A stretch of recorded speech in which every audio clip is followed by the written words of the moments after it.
नमस्कार, मैं अमित कुमार आप सभी का स्वागत करता हूं मान्यता नेट जेआरएफ चैनल पे। साथियों, एक और सेंट्रल यूनिवर्सिटी से पीएचडी एडमिशन निकल के आया है और यहाँ की सबसे खास बात यह है कि सभी को फेलोशिप मिलेगा। तो सेंट्रल यूनिवर्सिटी में नॉन नेट फेलोशिप सभी को मिलती है। ठीक है, सीटों की संख्या अच्छी खासी और सभी सब्जेक्ट में सीटें लगभग जो पॉपुलर सब्जेक्ट है सब में उपलब्ध है। और यहाँ पर हम सिर्फ आपको इसके बारे में ही नहीं बताते हैं, एप्लीकेशन से लेकर एडमिशन तक हेल्प आपको करते हैं। जैसे ही आप अप्लाई करते हैं आपको एक अच्छा रिसर्च प्रपोजल सिनॉप्सिस की जरूरत होती है, क्योंकि उसी सिनॉप्सिस के आधार पर आपका इंटरव्यू होता है और इंटरव्यू में उसी से सवाल पूछे जाते हैं। जब तक आप एक अच्छा सिनॉप्सिस नहीं बनाओगे, आप चाहे नेट ही क्यों ना हो, जेआरएफ क्यों ना हो, आपको एडमिशन मिलना मुश्किल है। मैंने बहुत सारे ऐसे छात्रों को देखा जिनका जेआरएफ का 2 साल और 3 साल का समय निकल गया, उनको 30 लाख रुपए फेलोशिप का लॉस लग गया, उनका जेआरएफ एक्सपायर कर गया, लेकिन एक अच्छा रिसर्च के अभाव में उनका कहीं भी सिलेक्शन नहीं हुआ और लास्ट में वो ये सोच के बैठ गए कि सब जगह सेटिंग होती है। ठीक है, सेटिंग तो होती है, लेकिन जेआरएफ वाले अगर अच्छा प्रपोजल बनाएंगे तो उनका सिलेक्शन हो ही जाता है, इसमें कोई दो मत नहीं है। तो साथियों, अगर आपको पीएचडी एडमिशन में कोई भी प्रॉब्लम आ रही है, टॉपिक चूज करने में, कैसे सिनॉप्सिस बनाना है, क्या क्या उसमें पॉइंट्स होंगे, उन पॉइंट्स को किस ऑर्डर में रखना है, आपके सिनॉप्सिस से इंटरव्यू में क्या सवाल पूछे जा सकते हैं और उसको कैसे आंसर करना है, इन सभी चीजों पर हम आपकी हेल्प करेंगे। आपको कुछ नहीं करना है, आपको जो व्हाट्सएप नंबर स्क्रीन पर शो हो रहा है उसके ऊपर मैसेज करना है या व्हाट्सएप कॉल करना है। मैसेज करेंगे आपको तुरंत रिप्लाई मिलेगा हमारी तरफ से। कुछ भी हेल्प चाहिए, आपने अगर सिनॉप्सिस बना लिया तो आप भेज सकते हैं, मैं उसको देख लूंगा कि वो सही है या नहीं। अभी ज्यादातर यूनिवर्सिटी में इंटरव्यू होने वाला है, छोटी छोटी जानकारी के अभाव में इंटरव्यू आपका खराब चला जाता है। तो मेरे पास दिल्ली विश्वविद्यालय का अनुभव है, आप हमारे अनुभव का फायदा उठाकर कम समय और कम संसाधन में पीएचडी में एडमिशन पा सकते हैं। साथियों, बस आपको जस्ट एक मैसेज करना है हमारे व्हाट्सएप नंबर पे, जो कि आपको स्क्रीन पर दिख रहा होगा। तो इसमें सबसे पहले हम सब्जेक्ट ही देख लेते हैं। देखिए, बायोकेमिस्ट्री है यहाँ पे और उसके बाद बायोटेक्नोलॉजी है यहाँ पे। ठीक है, केमिस्ट्री है, कॉमर्स है, साइंस एंड इंफॉर्मेशन टेक्नोलॉजी है, इंग्लिश है, इन्वायरमेंटल स्टडीज है, ज्योग्राफी है, हिंदी है।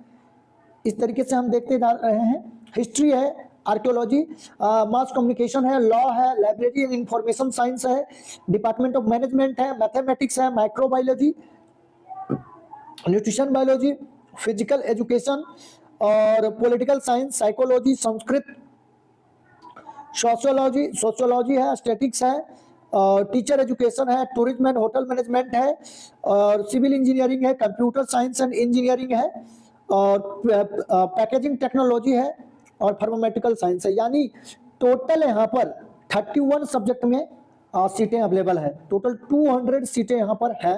ठीक है, आप देख सकते हो, और बहुत ही शानदार यूनिवर्सिटी यहाँ पर है और ये जो है वो सेंट्रल यूनिवर्सिटी ऑफ हरियाणा से निकलकर आई हुई है। ठीक है, और अब हम बात कर लेते हैं लास्ट डेट की अप्लाई करने की। तो 23 दिसंबर तक आप इस फॉर्म को अप्लाई कर सकते हो।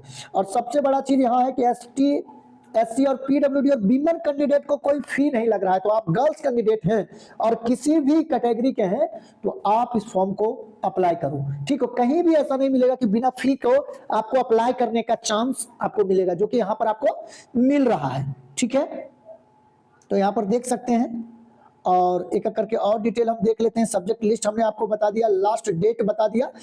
इसके अलावा जो जनरल कैटेगरी के बॉयज हैं, ठीक है, और ओबीसी वगैरह, उनको 1000 रुपये यहाँ पर फीस लगेगा।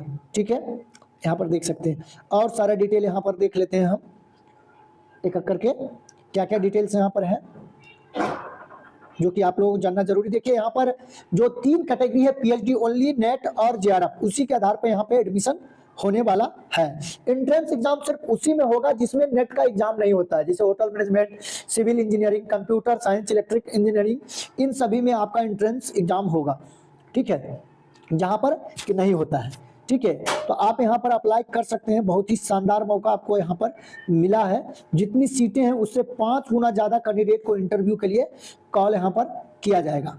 ठीक है, तो इस तरीके से देख सकते हैं। सिलेक्शन किस तरीके से ये करेंगे, जेआरएफ कैंडिडेट के लिए 100% वेटेज आपका रहेगा इंटरव्यू का, लेकिन जिनके पास नेट है और पीएचडी ओनली है उनका 70% वेटेज नेट का स्कोर का रहेगा और 30% वेटेज इंटरव्यू का रहेगा। इंटरव्यू में आपका 10 नंबर सिनॉप्सिस का होता है, 10 नंबर सब्जेक्ट नॉलेज का होता है और 10 नंबर, ठीक है, आपका कम्युनिकेशन स्किल का हो जाता है। Candidate scoring below 50% marks in interview shall not be consider.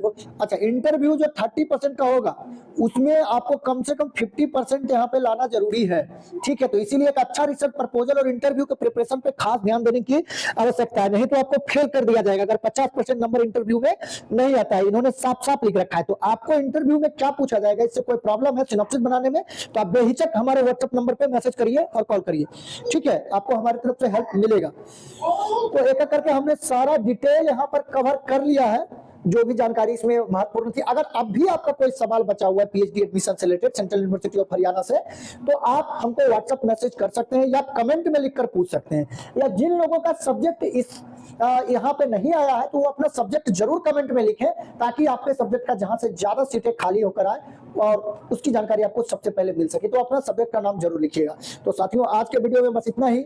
Video देखने के लिए, अपना कीमती समय देने के लिए बहुत बहुत धन्यवाद।